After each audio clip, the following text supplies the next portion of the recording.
నమస్కారం అండి అందరికీ. వెల్కమ్ బ్యాక్ టు షార్లీస్ అర్విల్లు. అమ్మగా మన పిల్లలకి మంచి న్యూట్రిషన్ ఫుడ్ ఇవ్వాలని అందరం కోరుకుంటాం కదా. మార్కెట్లో దొరికే హెల్త్ మిక్స్ పౌడర్స్ కంటే కూడా ఇంట్లో తయారు చేసుకునే పౌడర్ చాలా ప్యూర్గా హెల్తీగా ఉంటుందండి. అందుకే ప్రిజర్వేటివ్స్, ఆర్టిఫిషియల్ ఫ్లేవర్స్ లేకుండా మల్టీ మిల్లెట్స్ అండ్ డ్రై ఫ్రూట్స్ని యూస్ చేస్తూ సూపర్ హెల్తీగా హెల్త్ మిక్స్ పౌడర్ని ఇంట్లోనే ఎలా తయారు చేసుకోవాలో స్టెప్ బై స్టెప్ చూసేద్దామండి. ముందుగా నేను ఇక్కడ రాగులు, జొన్నలు, సజ్జలు తీసేసుకొని విడివిడిగా బౌల్స్లో వేసుకొని బాగా వాష్ చేసుకొని ఒక నైట్ అంతా నానబెట్టుకొని ఆ తర్వాత ఒక క్లాత్లో పెట్టేసుకొని ఈ విధంగా మొలకలు ఎత్తిచ్చేసానండి.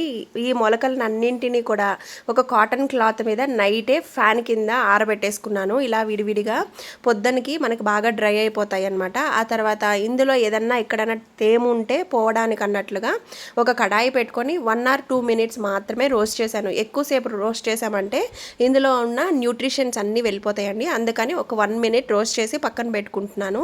అది కాక మంచి ఫ్లేవర్ కూడా యాడ్ అవుతుందండి. ఇలా వేయించడం వల్ల ఎక్కువ కాలం నిల్వ ఉంటుంది. ఇక్కడ నేను రాగులు 2 కప్పులు తీసుకుంటే జొన్నలు, సజ్జలు కప్పు తీసుకున్నానండి. అలాగే పెసర్లు 1/2 కప్పు తీసుకున్నాను. ఇంకా మీకు నచ్చిన మిల్లెట్స్ ఏమన్నా కూడా యాడ్ చేసుకోవచ్చు. టేస్ట్ చాలా బాగుంటుంది. ఈ సిరిధాన్యాలన్నీ వేయించుకున్నాక ఒక పళ్ళెంలో చల్లారబెట్టుకోవాలి. ఆ తర్వాత మనకు నచ్చిన డ్రై ఫ్రూట్స్ తీసుకోవచ్చండి. నేను అన్ని రకాలు యాడ్ చేస్తున్నాను. ఇంకా మీకు అవైలబుల్లో ఉండే డ్రై ఫ్రూట్స్ అన్నీ కూడా వేసుకోవచ్చు. ఎలాంటి డ్రై ఫ్రూట్స్ తీసుకున్నా 1 నిమిషం పాటు వేయించి తీసుకోవాలి. మన డైలీ రొటీన్ లైఫ్లో చాలా రకాల మిల్లెట్స్, చాలా రకాల డ్రై ఫ్రూట్స్ అన్నీ ఒక్కసారి తీసుకోము కదండి. అందుకని ఈ విధంగా హెల్త్ మిక్స్ పౌడర్ చేసుకొని తాగడం వల్ల డే అంతా కూడా ఎనర్జీగా ఉండేందుకు చాలా హెల్ప్ చేస్తుంది. పిల్లల నుంచి పెద్దవాళ్ళ వరకు అందరు తీసుకోవచ్చండి. మనకి బాడీకి కావాల్సిన ఐరన్, కాల్షియం, ప్రోటీన్ లెవెల్స్ చాలా ఎక్కువగా ఉంటాయి ఈ జావలో. మిల్లెట్స్ని అయితే ఫైన్గా గ్రైండ్ చేసుకొని ఈ విధంగా జల్లించుకున్నానండి. ఈ పౌడర్లో డ్రై ఫ్రూట్స్ని గ్రైండ్ చేసేసి అలాగే కలిపేసుకున్నాను అనమాట. ఎక్కడైనా పల్పీగా తగిలితే చాలా బాగుంటుంది కాబట్టి.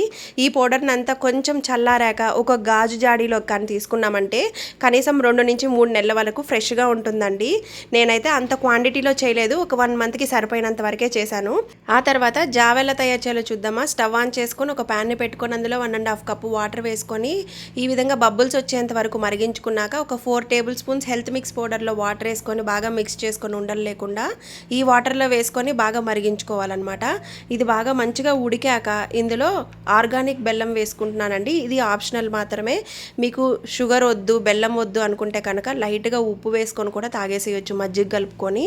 అలా కాకపోయినా ఇందులో కొద్దిగా నేను జావ చేస్తున్నాను కాబట్టి బెల్లము, పాలు కొద్దిగా యాడ్ చేసుకొని తాగుతున్నాను. టేస్ట్ చాలా బాగుండిందనమాట. ఈ విధంగా చేస్తే పిల్లలు కూడా ఇష్టంగా తాగేస్తారండి. మధ్యాహ్నం వరకు ఆకలే వేయట్లేదండి. అంతేనండి, రెడీ అయిపోయింది ఈ మల్టీ మిల్లెట్ జావా. మీరు తప్పకుండా ట్రై చేసి మీకు యూస్ అవుతుంది అనుకుంటే మీ ఫ్రెండ్స్ అండ్ ఫ్యామిలీ మెంబర్స్కి షేర్ చేయండి. మన ఛానల్ని కొత్తగా చూస్తున్న వాళ్ళు సబ్స్క్రైబ్ చేయండి. Thank you.